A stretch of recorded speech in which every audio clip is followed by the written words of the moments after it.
কিন্তু তার তপস্যা সন্তুষ্ট হয়ে প্রজাপতি ব্রহ্মা তাকে অমর্ত্য বর প্রদান করেছে। আর এই সংকোচনের অত্যাচারে মর্তধামে আমার সকল ভক্তদের মুখ থেকে আমার নাম গুণগান বন্ধ করে দিয়েছে। শুধু তাই নয়, আজ স্বর্গরাজ্যে আক্রমণ করেছে ওই তো সকল দেবতারা আজ স্বর্গরাজ্য ছেড়ে আমার বৈকুণ্ঠ ধামে আগমন করেছে। এসো দেবগণ, এসো। প্রভু প্রভু রক্ষা করুন, প্রভু রক্ষা করুন, রক্ষা করুন প্রভু।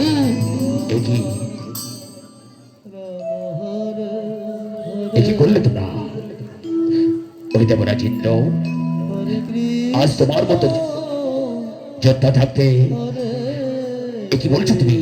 আত্মনাদ করে চিৎকার করে বলছো পারলাম না, পারলাম প্রভু, স্বর্গরাজ্য রক্ষা করতে পারলাম না। বলো কি হয়েছে, কি হয়েছে? দেবরাজ ইন্দ্র, এই প্রভু আমি দেবরাজ ইন্দ্র, তাই সকলের অত্যাচারে আমরা কেউ থাকতে পারলাম না। আমি স্বয়ং তার সঙ্গে যুদ্ধ করেছিলাম, কিন্তু দৈত্যকুলে জন্মগ্রহণ করে তার এত বড় শক্তি আমরা তার সঙ্গে কেউই পারলাম না। তাই স্বর্গরাজ্য ছেড়ে আমরা সকলে আপনার স্মরণে এসেছি। রক্ষা করুন প্রভু, রক্ষা করুন, আমাদের স্বর্গরাজ্য রক্ষা করুন। একই কৈলাসপতি দেবাদিদেব মহাদেব, হে প্রভু, আমি অনেক চেষ্টা করেছিলাম, আমি তার সঙ্গে যুদ্ধে আমি বিফল হয়ে যাই। তাই তো আমরা কেউ তার সঙ্গে যুদ্ধে আর আমরা যুদ্ধ করতে পারছি না। তাই সকল দেবতারা আমরা আপনার এই বৈকুণ্ঠ ধামে এসেছি। রক্ষা করুন প্রভু, রক্ষা করুন, আমাদেরকে রক্ষা করুন। বেশ, তবে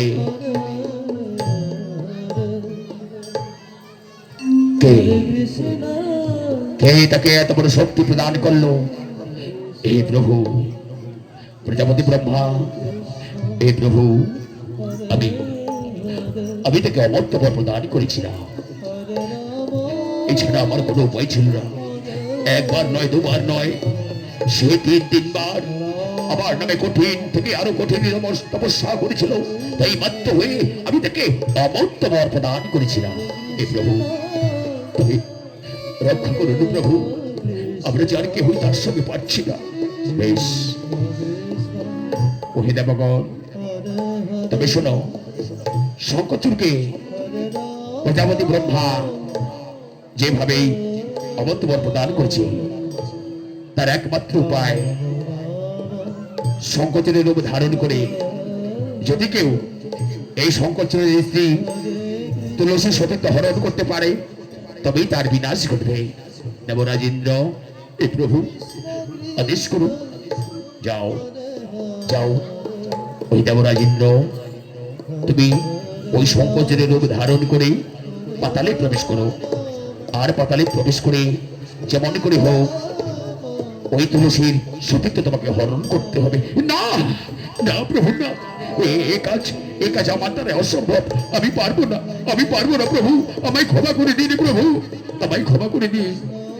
বেশ, কৈলাসপতি দেবাদিদেব মহাদেব, হে প্রভু, আমিও পারবো না, আমায় ক্ষমা করে দিন প্রভু, আমায় ক্ষমা করে দিন। প্রজাপতি ব্রহ্মা, হে দয়াময়, আমিও পারবো না প্রভু, আমায় ক্ষমা করে দিন প্রভু, আমায় ক্ষমা করে দিন।